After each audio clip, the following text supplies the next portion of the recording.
Kejaksaan Kota Batu menetapkan 5 tersangka kasus korupsi kredit usaha rakyat di salah satu cabang Bank Rakyat Indonesia atau BRI Kota Batu. Kelima tersangka merupakan para saksi yang sebelumnya telah diperiksa oleh Kejaksaan Negeri Kota Batu. Kepala Kejaksaan Negeri Kota Batu Didi Adyotomo menegaskan, kelima tersangka ditetapkan status menjadi tersangka berdasarkan alat bukti yang cukup dan hasil pemeriksaan yang mendalam. Para tersangka terlibat dalam 2 modus korupsi kredit fiktif, yakni modus tempilan dan topengan.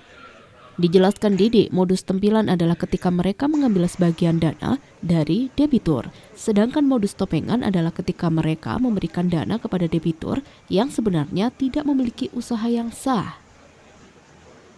Didi juga mengungkapkan perhitungan sementara menunjukkan kerugian negara yang berhasil dihitung, yakni mencapai Rp4.481.674 kendati total pencairan dana mencapai Rp6.235.000.000. Kerugian yang diakibatkan oleh tindakan pidana ini diperkirakan sekitar Rp4,6 miliar. Di sisi lain, kasus ini melibatkan 110 debitur yang sebagian besar teridentifikasi dalam periode antara 2021 hingga 2023. Seperti janji saya pada saat kita rilis kemarin bersama di sini bahwa kita akan merilis kembali mengenai perkembangan penanganan perkara KUR yang sudah sekian lama kita tangani. Dan pada hari ini tadi kita sudah sama-sama mengetahui kita sebelumnya telah memanggil 5 orang dari perkara ini, kemudian berdasarkan bukti yang cukup, alat bukti yang cukup dan hasil pemeriksaan kemudian kita tingkatkan yang tadinya saksi menjadi tersangka.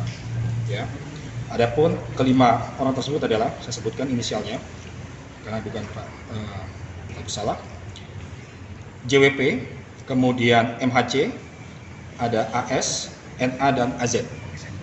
Jadi mereka ini sudah kita tingkatkan menjadi tersangka sebelum menjadi saksi. Sehingga di tahap awal ini pertama untuk penyidikan kita sudah melakukan perkembangan dari sebelumnya. Kemudian dari perkara ini telah berhasil mendapatkan perhitungan kerugian negara sebesar Rp4.481.674 rupiah. Ini merupakan hasil penghitungan dari akuntan publik independen.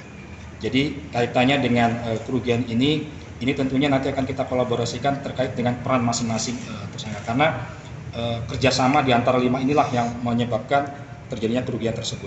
Dan perkara ini terkait dengan 110 debitur yang dicairkan. Total dari keseluruhan itu ada di Rp6.235.000.000. Namun yang dilakukan tindakan pidana oleh mereka itu adalah sebesar Rp4.066.000.000 sekian. Kemudian modus operandinya mungkin teman-teman juga sama-sama sudah tahu. Ada istilah tempilan, ada istilah topengan. Jadi 2 modus itu yang dilakukan oleh para pelaku, dalam hal ini 5 tersangka tadi, di mana tempilan yang sama-sama kita ketahui ini merupakan sebuah pencairan di mana mereka mengambil beberapa bagian dari pencairan hasil kerjasama itu sendiri. Kemudian topengan ini ada beberapa debitur yang secara fakta sebenarnya mereka tidak memiliki usaha, tapi dibuat seolah-olah memiliki usaha. Sehingga untuk mencairkan itu semua dilakukan kerjasama di antara para pihak. Artinya tanpa adanya kerjasama dengan 5 tersangka ini, maka tidak mungkin terjadi pencairan tersebut. Maka dari itu kita tetapkan 5 tersangka ini secara bersama-sama pada hari ini untuk mempertanggungjawabkan perbuatannya. Kepala Kejaksaan menambahkan bahwa kerugian negara ini terjadi karena adanya kolaborasi antara kelima tersangka.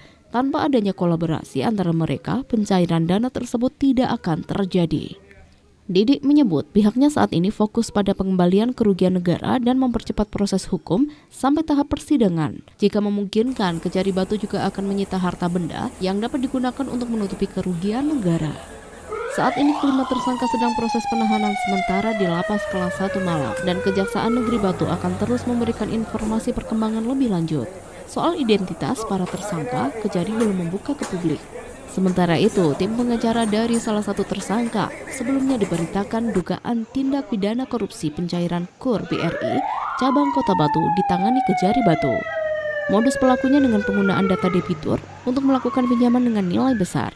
Perkara tersebut mulai dilakukan penyidikan pada 13 Maret 2024. Kejari melalui seksi pidana khusus atau Pitsus telah melakukan pemeriksaan dan pendalaman sebanyak 132 saksi. Pitsus juga sementara ini telah menyita hingga 350 barang bukti terkait.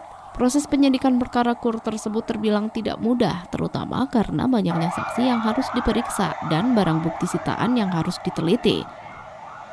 Kini prosesnya telah sampai pada penetapan tersangka dengan hitungan kerugian negara yang juga terungkap lebih besar dari dugaan awal. Dari Kota Batu, Anas ATV melaporkan.